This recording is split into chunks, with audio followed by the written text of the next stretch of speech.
Alors, salut à tous et bienvenue dans la suite, n'est-ce pas, de la formation gratuite sur des bases complètes du logiciel Adobe Photoshop. Merci à tous ceux qui ont suivi la première partie, n'est-ce pas, déjà de cette formation gratuite et inédite. Cette partie concernait la création du document. Nous y avons abordé notamment tous les aspects qui concernent la création du document dans un but de production. Donc, si vous voulez créer un document pour l'impression, voilà, il y a des spécificités. Si vous voulez créer un document, n'est-ce pas, pour le web, il y a des spécificités. Voilà, et c'est ce que nous avons vu dans cette première partie. Alors, nous allons voir aujourd'hui la deuxième partie qui est l'interface. Une partie tout aussi importante, mais toujours une partie aussi légère, voilà, que la création de documents. Les choses profondes, n'est-ce pas, nous allons les aborder à partir du troisième cours, les outils en profondeur. Donc, nous allons voir l'interface. Et pour ceux qui voudraient voir à nouveau le cours sur la création de documents, vous avez le lien en description. Alors, c'est parti.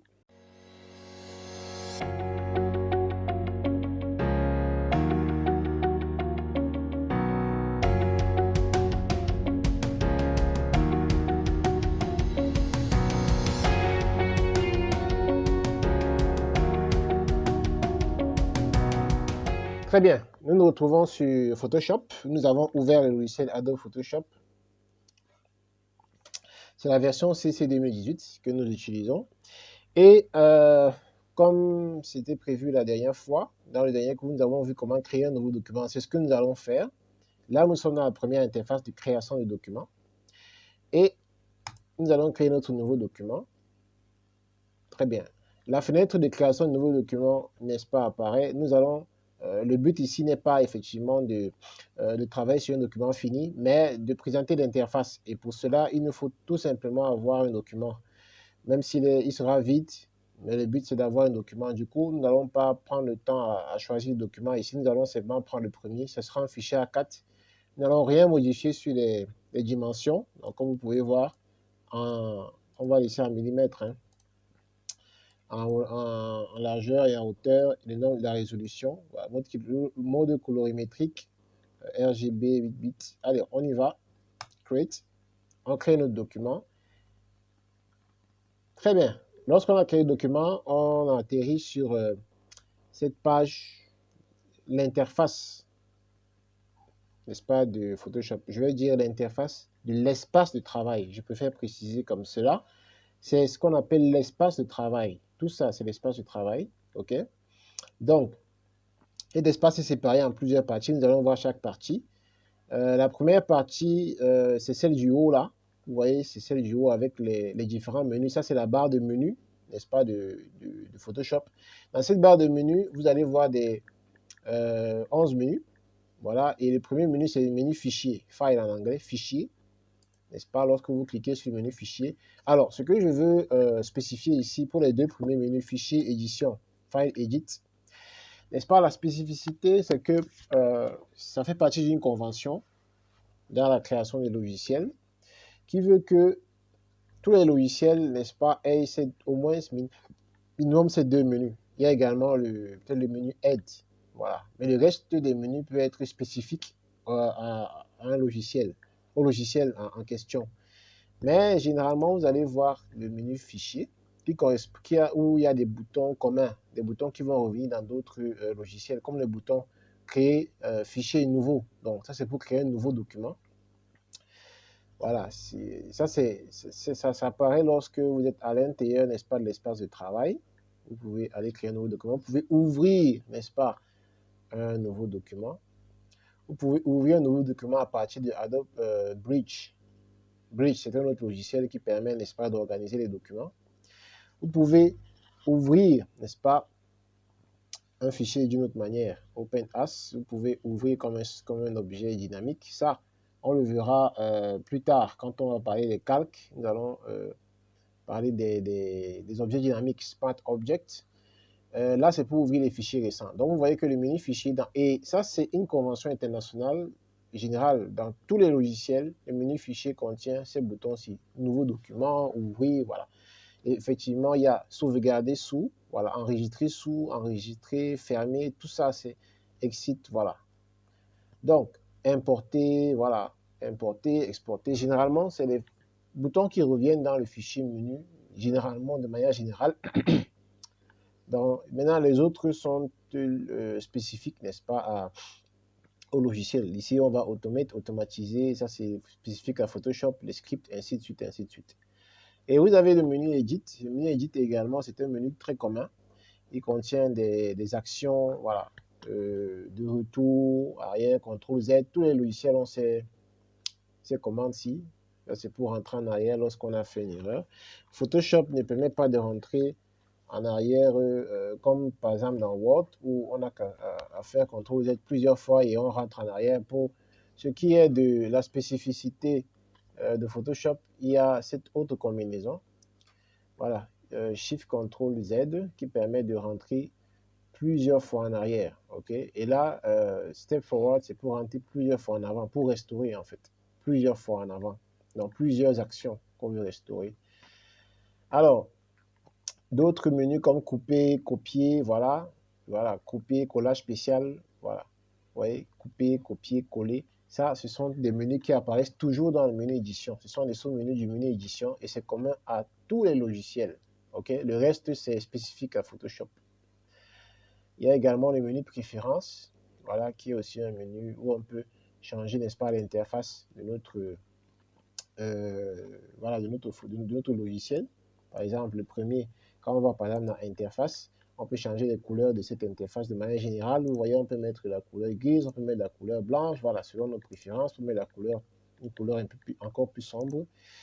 On peut laisser sur la couleur classique, voilà. Vous voyez, on peut changer l'espace de travail, on peut changer tous les éléments de cette interface, on peut les manipuler à partir d'ici, d'accord? Voilà, donc, mais nous n'allons pas voir forcément cette partie, nous allons directement aborder, n'est-ce pas, l'interface, et on va voir directement, mais vous pouvez venir ici, et chaque élément de l'interface, vous pouvez manipuler à partir de préférences. Alors, image, maintenant, ça, c'est spécifique à Photoshop, puisque Photoshop est un logiciel de traitement d'image. Donc, image va contenir toutes les actions nécessaires au traitement de l'image. Par exemple, ici, nous avons le mode colorimétrique de l'image. Soit c'est une image en noir et blanc, ça c'est une image en couleur indexée, ça c'est une image, n'est-ce pas, en RVB. Bon, on va peut-être s'arrêter sur RVB, RGB, ça c'est le mode colorimétrique, n'est-ce pas, des écrans. D'accord, des écrans numériques. Le CMJN, ça, c'est le mode colorimétrique qui est utilisé, n'est-ce pas, pour l'impression. D'accord. Donc, quand vous voulez créer un document que vous allez envoyer à l'impression pour être imprimé, de manière générale, les imprimeurs utilisent le mode CMJN. Ok, CMJN, c'est pour le mode colorimétrique, C pour cyan, M pour magenta, Y pour jaune, yellow, et K pour voilà. K, bon, ça ne me revient pas, mais RGB, c'est red, green, blue, donc rouge, vert et bleu. D'accord? Ok. Ah oui, le magenta, ça, le K, c'est le magenta. En anglais, je ne connais pas bien voilà ce que ça signifie. Mais comprenez que le CMJN, en français et en anglais, c'est CMYK, je ne sais pas comment prononcer en anglais. Alors, on y va. Ajustement maintenant. Ça, c'est pour ajuster, n'est-ce pas, les réglages sur l'image. Vous voyez le contraste de l'image, ainsi de suite. Vous voyez que ces éléments-ci sont utiles quand il y a une image ou une photo sur notre document. Or, nous ne l'avons pas encore. Du coup, ces éléments ne pourront pas être utiles. Mais vous voyez que c'est pour manipuler vraiment l'image. Vous voyez, on peut manipuler les niveaux dans l'image pour augmenter voilà, la luminosité de l'image, pour baisser la luminosité de l'image, ainsi de suite. Donc, c'est tout ces photos pour ajuster, n'est-ce pas, l'image, les réglages de l'image. Alors ici, nous avons la taille de l'image. Vous pouvez voir par exemple ici, c'est la taille de l'image du document que nous avons là, ça qui est ici. Nous avons créé un document A4 au départ, si vous vous souvenez. Et là, vous voyez les détails de tous les détails de cette image, notamment la taille de l'image sur le disque, c'est 124 mégas. La dimension en longueur, en largeur et en hauteur. Voilà. On peut même modifier directement la taille ici. Ok, on peut modifier la taille de ce document ici. On peut modifier directement ici en touchant, n'est-ce pas, les valeurs des pixels. Voilà la résolution. OK, 300, vous voyez que c'était exactement ce qu'on a fait au départ. Donc, on peut modifier ici notre document. Ici, maintenant, on a le canvas size, c'est toujours lié à la taille du document. Alors là, on a l'image, vous voyez la rotation de l'image. On peut voilà, faire roter l'image voilà, selon 90 degrés, selon le monde, vous voyez l'image a tourné. Donc, on peut revenir, voilà. Hop, on revient en arrière. Donc, vous voyez qu'on peut manipuler l'image. Ici, tous ces boutons, c'est pour manipuler, n'est-ce pas, les images. Les layers, ce sont les calques. Alors, un truc très important également, vous pouvez voir la fenêtre de calque ici. Vous voyez qu'elle est active, n'est-ce pas? Dans la fenêtre de calque ici, c'est là où on va manipuler ce qui, les calques. Nous n'allons pas entrer en détail parce que la notion des calques va faire l'objet de tout un cours dans cette formation. Donc, on aura le temps de revenir sur tous les aspects liés au calque. Donc, vous voyez que ce menu contient toutes les actions qu'on peut effectuer sur les calques. D'accord?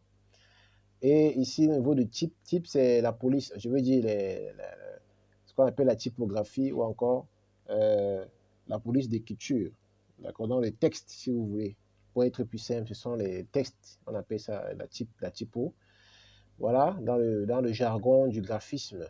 Donc, alors, ça, c'est toutes les actions qui se rapportent, n'est-ce pas, à l'écriture, au texte. D'accord? Voilà.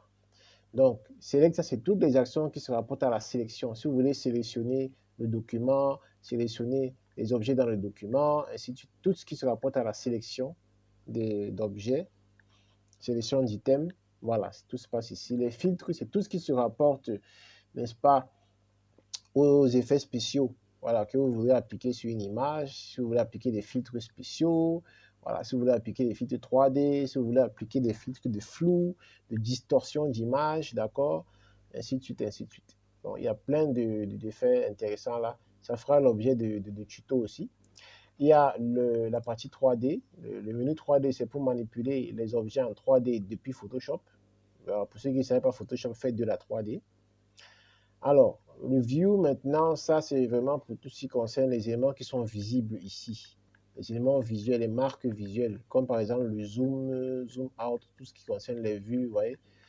Full screen, voilà, ça c'est pour remettre en full screen. Vous voyez, si on met là, vous voyez que le document va s'ajuster à l'image. Donc tout ce qui concerne les vues, le zoom, tout ce qui concerne, n'est-ce pas, aussi les règles. Vous voyez là, les règles, les guides, ce sont ces éléments visuels-ci. Tous ces éléments vont être ici. Alors, Windows, une partie extrêmement importante. Windows contient donc tous les éléments qui sont affichés ici. Donc, chacun de ces éléments est une fenêtre. Alors, comment ça fonctionne? Ça, c'est une fenêtre. Ça, c'est une fenêtre. Ça, c'est une fenêtre. Ça, c'est une fenêtre. Tous ces éléments que vous voyez ouverts, une fenêtre, une fenêtre, une fenêtre, une fenêtre, une fenêtre, une fenêtre, une fenêtre, une fenêtre, une fenêtre, une fenêtre, ainsi de suite, ainsi de suite. Donc, il n'y a que des fenêtres. Et ces fenêtres qui sont ouvertes, vous voyez, on peut les voir directement ici. Voici les différentes fenêtres que vous voyez ouvertes ici, ici et là. Les fenêtres, je veux dire les icônes, n'est-ce pas, de validation qui sont ici à gauche, n'est-ce pas? Ce sont des icônes qui marquent les fenêtres qui sont ouvertes. D'accord? Alors, ces fenêtres qui sont ouvertes, vous pouvez les voir par exemple color. Pour voir qu'une fenêtre est active, je veux dire active, c'est le mot, c'est le terme approprié. Euh, voilà, la fenêtre qui est active ici, c'est par exemple ici, c'est couleur. Vous voyez que c'est celle qui est couleur. Là, les palettes de couleurs, là, je l'ai activée. Vous voyez qu'elle devient toute blanche et l'autre devient grisée. Voilà. Donc, lorsque couleur est activée, vous voyez que c'est couleur qui est euh, actif ici, n'est-ce pas? Alors, ce que je vais faire, voici Swatch. Je vais activer Swatch. Vous voyez? Vous allez voir que couleur ne sera plus actif ici. Vous voyez que couleur n'a plus, voilà, le check. C'est plutôt un Swatch qui a le check. Donc, ce que vous devez comprendre, c'est que les éléments qui sont checkés ici, ce sont les éléments qui sont ouverts ici.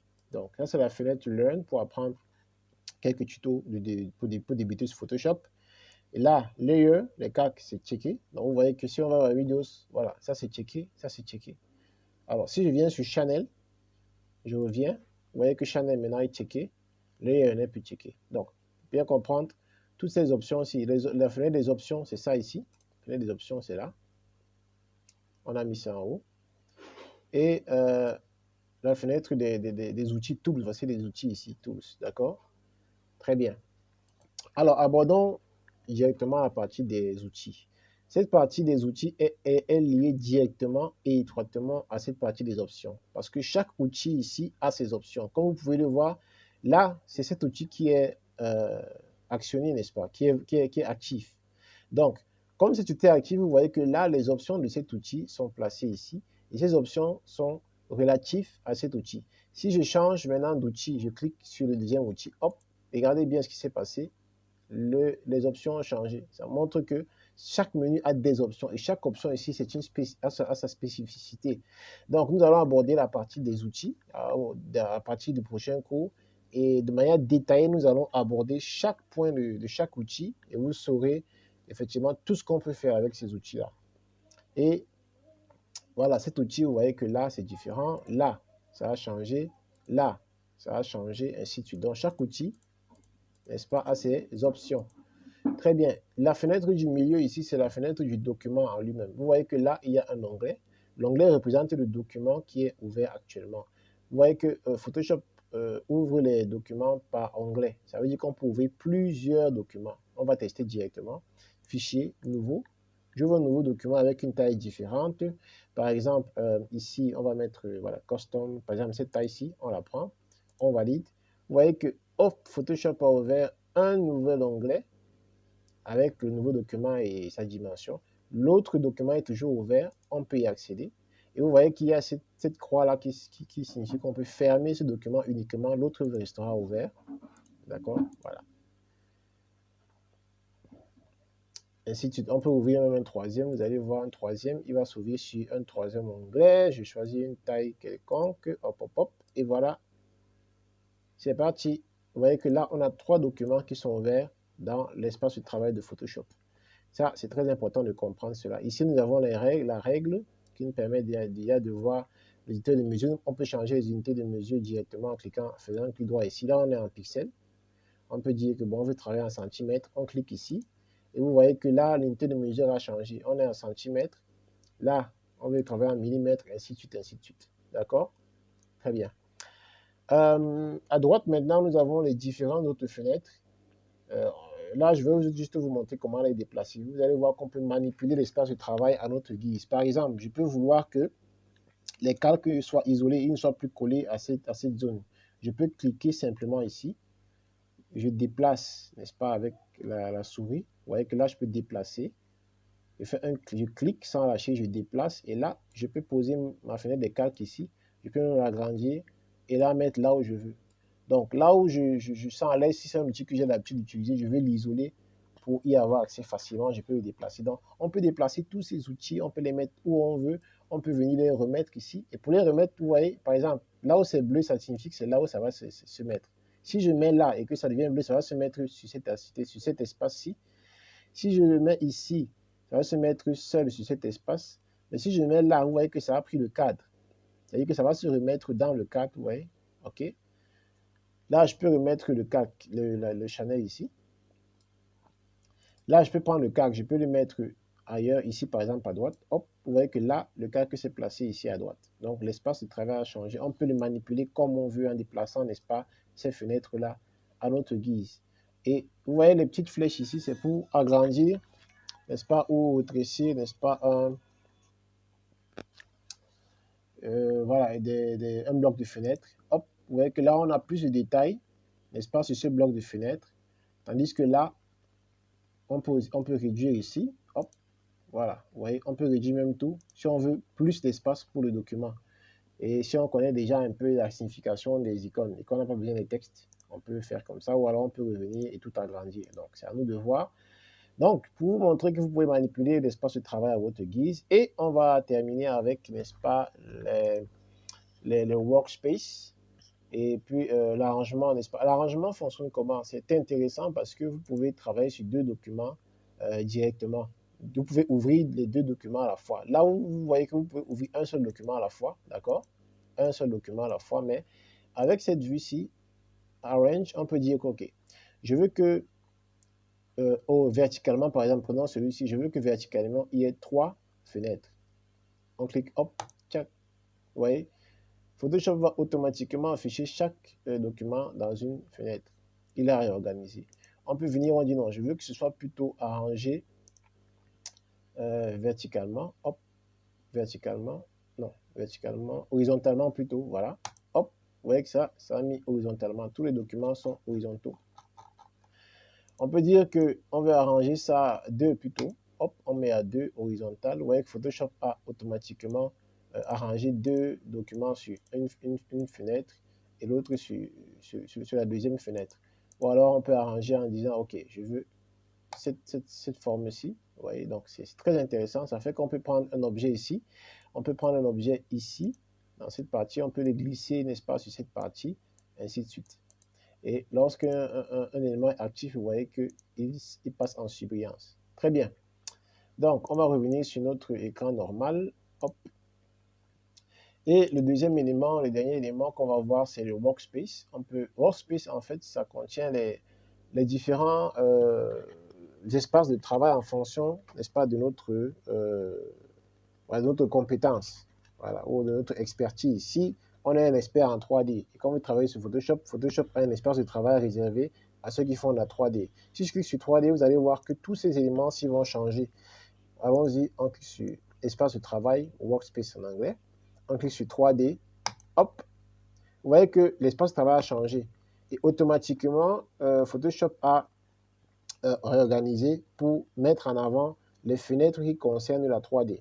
Si je viens et que je suis un expert en design graphique et web, en cliquant, tout va changer. Il va mettre en avant les outils qui sont les plus utiles pour un designer graphique et web. Par exemple, la typo, l'édition des textes est extrêmement importante, n'est-ce pas, dans le travail de graphisme et du web.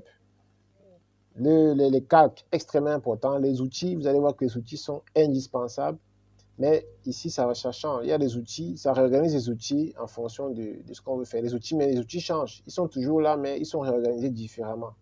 Vous allez voir, alors, le prochain espace de travail, vous allez voir que les éléments ne seront plus positionnés comme ici. Là, par exemple, ces trois blocs, le carré, le bord arrondi, le rectangle arrondi, voilà, l'ellipse, voilà, ils sont alignés. Alors, si on change l'espace de travail, vous allez voir que si on part peut-être en motion, vous voyez que là, ça a changé. Vous voyez. Donc, ça organise tous les fenêtres et les outils pour optimiser le travail de celui qui fait la vidéo. Motion, c'est pour la vidéo. Ceux qui font des montages vidéo, on peut en faire sur Photoshop. Photoshop permet de faire des montages vidéo, notamment des images GIF, mais aussi des images, des animations image par image. On peut le faire sur Photoshop. Ça, c'est pour les animateurs. Alors, il y a l'espace de travail réservé à ceux qui font de la peinture, le digital painting. Voilà, vous voyez que là, ils ont mis en avant les fenêtres qui ont trait au pinceau, vous voyez les brosses, les pinceaux, brosses, palette de couleurs, les calques incontournables et les outils qui sont incontournables aussi, ainsi de suite. Donc, vous voyez que là, c'est pour le photographe ici, ils ont également leurs outils. Alors, de manière défaut, il y a un outil par défaut qui ressort les éléments essentiels, c'est-à-dire les éléments les plus utilisés, les éléments les plus courants, voilà, que Photoshop a par défaut. Donc, là, on a fait le tour, n'est-ce pas, d'interface. Comme vous pouvez le voir, on n'a pas forcément tout vu, tous les menus, et ce n'était pas possible parce que si vous remarquez, certains menus comme ici, quand on clique par exemple sur Edit, vous voyez que certains menus sont en gris. Gris, ça signifie que ces menus-là ne sont pas actifs, on ne peut pas les utiliser maintenant parce qu'ils doivent être jumelés avec d'autres outils. D'accord? On ne peut utiliser ces outils que lorsqu'on a déjà créé des calques et des items dans les calques. Sinon, ces éléments ne serviront à rien. Du coup, voilà, pour travailler aisément, chaque outil doit être normalement utilisé dans son contexte.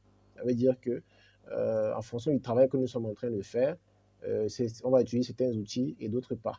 Donc, le but, c'était de vous présenter de manière globale toute l'interface, sachant que maintenant, dans les prochains cours, nous allons voir chaque détail. Et nous allons entrer plus en détail maintenant dans tous ces éléments. Nous allons les aborder pratiquement tous dans les cours suivants et dans les tutos, n'est-ce pas, qui vont être réalisés par la chaîne. Donc là, par exemple, le prochain cours, nous allons voir tous ces outils. Et c'est tellement volumineux que chaque outil fera certainement l'objet d'une vidéo. Donc la partie 3 sera très volumineuse et elle sera scindée en plusieurs parties. Il y aura la partie sur les calques, extrêmement importante, extrêmement lourde aussi. Voilà, donc, je vous invite donc, pour ceux qui ne sont pas encore abonnés, à vous abonner à la chaîne et à laisser un gros pouce bleu pour nous encourager. Et à vous abonnant, n'oubliez pas d'activer la cloche pour être averti des prochaines vidéos et suivre cette formation gratuite de bout en bout. Comme j'ai dit, elle sera tellement détaillée que même ceux qui pratiquent déjà pourront trouver leur compte. Il y a des aspects qu'on n'a pas l'habitude de toucher, peut-être parce que voilà, on travaille, on n'a pas l'habitude de toucher certains outils, mais en voyant comment cet outil travaille, on peut être inspiré, voilà, à modifier notre manière de travailler dans Photoshop. Donc, je vous invite donc à être nombreux, à vous connecter, à vous abonner et à suivre cette formation de bout en bout. Alors, je vous dis donc à ciao pour le prochain cours. Bye bye.